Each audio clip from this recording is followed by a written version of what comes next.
nos concentrar. Coloque sua água e vamos realizar o Evangelho.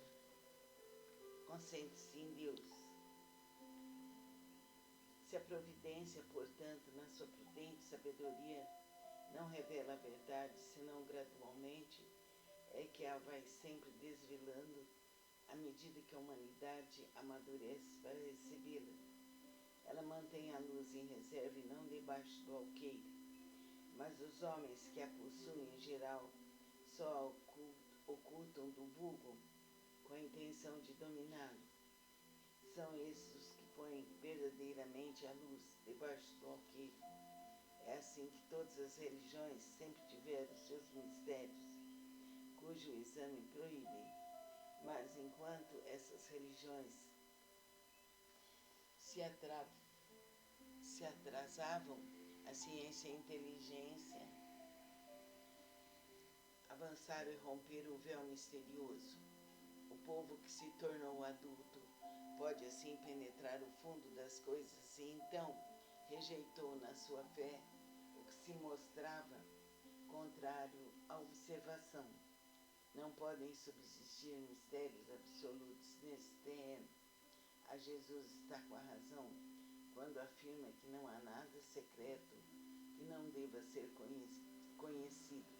Tudo que está oculto será descoberto um dia, e o que o homem ainda não pôde compreender sobre a terra lhe será progressivamente revelado nos mundos mais adiantados, na proporção em que ele se purificar. Aqui na terra ainda se perde no nevoeiro. Vamos pedir aos mentores, aos seres bondosos, aos anjos e santos, que abençoem nossa água.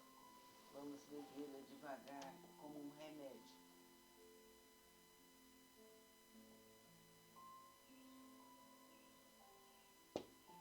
Agradecemos a Jesus, a Deus, nosso Pai, a chance de poder estar realizando o Evangelho. Que as forças infinitas do bem cubram, penetrem nossos corpos, curando-os e abrindo nossos caminhos para a luz e para a fé. Que assim seja. Namastê. Vamos suavizar nosso corpo, relaxar nossa mente, sentir nosso coração e vamos ler agora o Evangelho segundo o Espiritismo. Relaxa o corpo. Capítulo 23, Moral Estranha. Aborrecer pai e mãe. E muita gente ia com ele.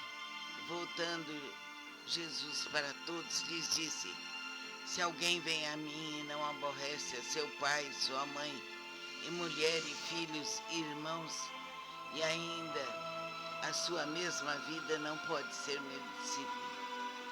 E o que não leva sua cruz e vem em meu seguimento, não pode ser meu discípulo. Assim, pois, qualquer de vós que não dá de mão a tudo que possui, não pode ser meu discípulo. O que ama o pai ou a mãe mais do que a mim, não é digno de mim. E o que ama o filho ou a filha mais do que a mim, não é digno de mim. Certas palavras, aliás, muito raras, contrastam de maneira tão estranha com a linguagem de Cristo que instintivamente repelimos o seu sentido literal e a sublimidade da sua doutrina. Nada sofre com isso. Escritas depois de sua morte,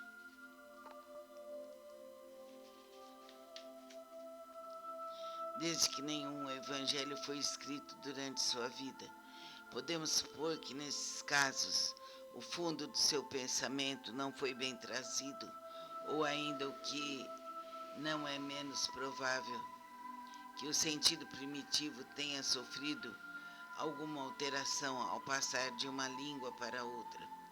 Basta que um erro tenha sido cometido uma vez para que os copistas o reproduzissem, como se vê com frequência nos fatos históricos. A palavra odiar nessa frase de Lucas: se alguém vem a mim e não odeia a seu pai e a sua mãe. Está nesse caso, ninguém teria ideia de atribuí-la a Jesus. Seria, pois, inútil discuti-la ou tentar justificá-la. Primeiro seria necessário saber se ele a pronunciou, em caso afirmativo, se na língua em que ele se exprimia, essa palavra tinha o mesmo sentido que na nossa. Nessa passagem de João, aquele que odeia sua vida nesse mundo, a conserva para a vida eterna. É evidente que ela não exprime a ideia que lhe atribuímos. Aquele que odeia sua vida neste mundo, a conserva para a vida eterna. A língua hebraica não era rica e muitas das suas palavras tinham diversos significados. É o que acontece, por exemplo,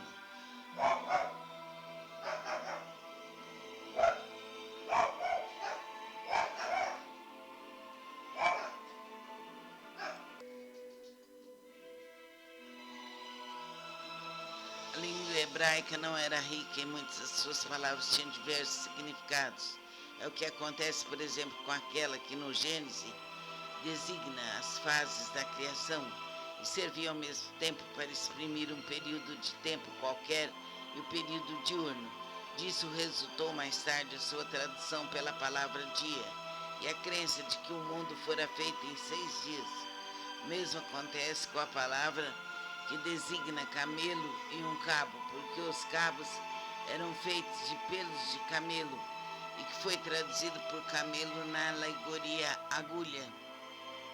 É necessário ainda considerar os costumes e características dos povos que influem na natureza particular das línguas. Sem esse conhecimento, o sentido verdadeiro de certas palavras nos escapa. De uma língua para outra, a mesma palavra tem um sentido mais enérgico ou menos enérgico. Pode ser numa língua uma injúria ou uma blasfema e nada significar nesse sentido, em outra conforme a ideia que exprima. Numa mesma língua as palavras mudam de significação com o passar dos séculos. É por isso que uma tradição rigorosamente literal nem sempre exprime perfeitamente o pensamento. Para ser exato, faz por vezes necessário empregar não os termos correspondentes, mas outros equivalentes ou circunlóquios explicativos. Essas observações aplicam-se especialmente à interpretação das Santas Escrituras, em particular dos Evangelhos.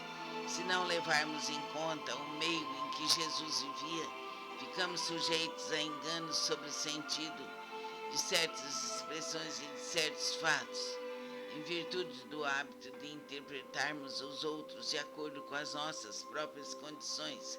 Assim, pois, é necessário não dar à palavra odiar ou aborrecer a acepção moderna que é contrária ao espírito do ensinamento de Jesus.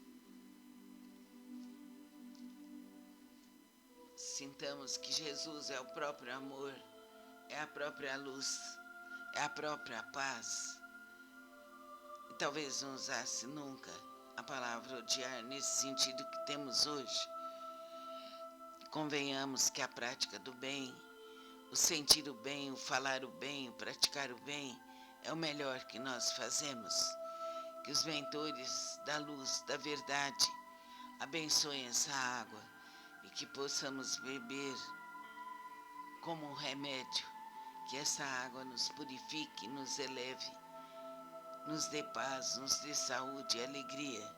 Que assim seja, para todos sempre. Namastê.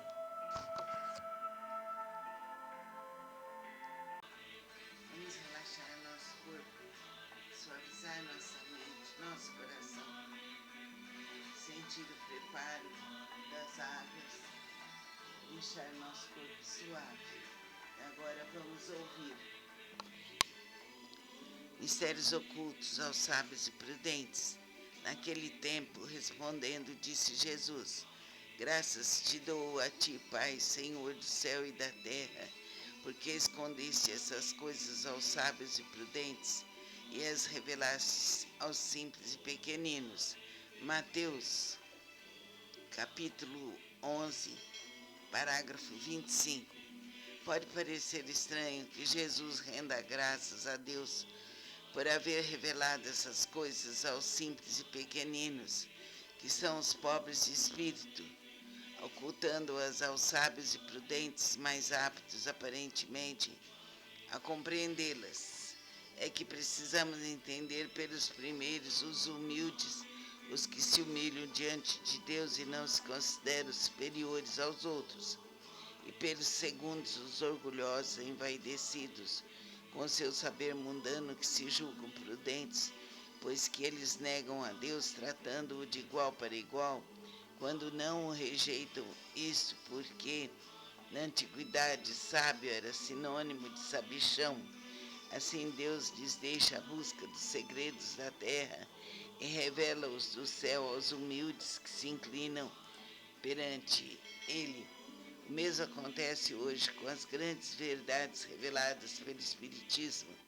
Certos incrédulos se admiram de que os espíritos se esforcem tão pouco para os convencer. Vamos agora, com o corpo relaxado, realizar o Evangelho. Deixe o copo d'água aqui, perto de você. Essa água será fluidificada, será como um remédio.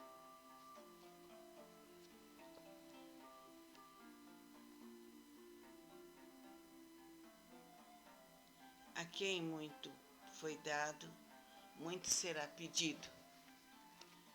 Então, é este o Evangelho.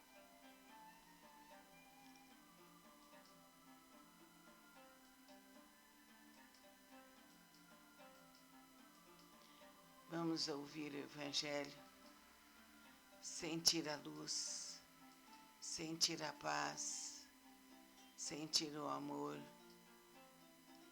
Vamos realizar o Evangelho da luz, o Evangelho do amor. Vamos ouvir o Evangelho. É certo que quem recebe o ensinamento deverá distribuir esse ensinamento, pois aquele que receber muito terá que proporcionar muito para o seu próximo. Então é necessário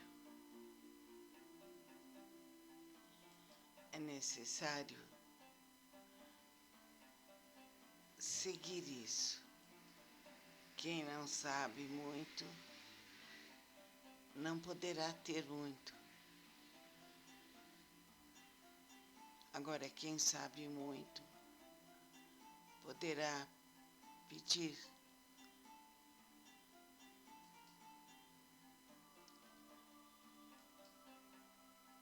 Então é importante saber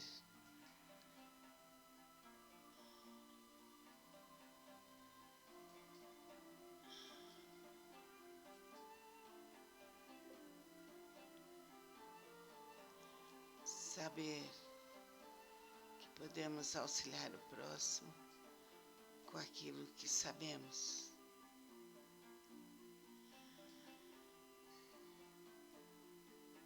Assim estaremos fazendo bem.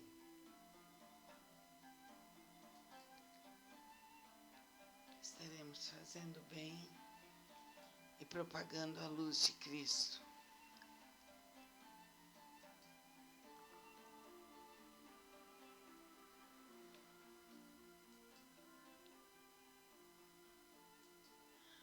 Assim estaremos auxiliando e beneficiando todos os nossos semelhantes, todas as pessoas.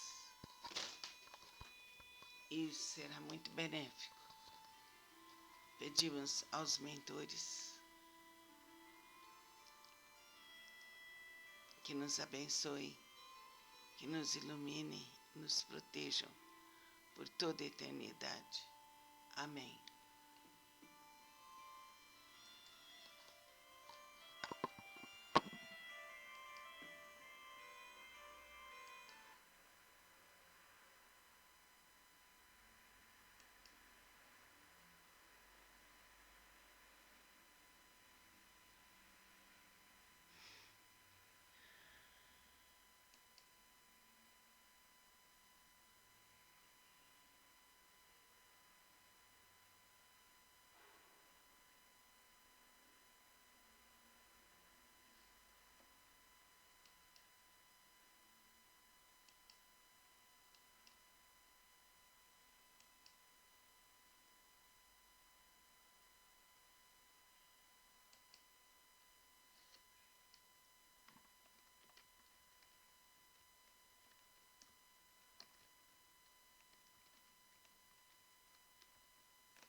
Vamos nesse instante relaxar nosso corpo, suavizar o rosto, soltar os ombros, fechar os olhos. Vamos deixar nosso corpo totalmente relaxado, os braços e mãos sobre as coxas, as mãos voltadas para cima.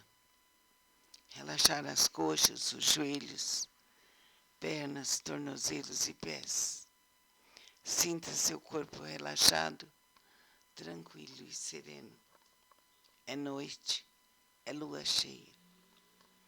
Você está com roupas brancas.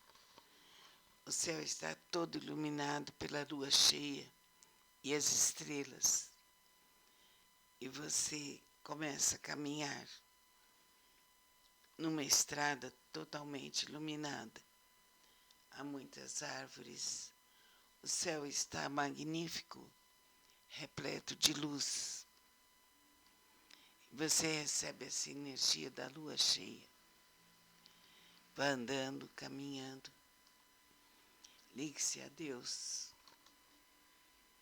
As forças da natureza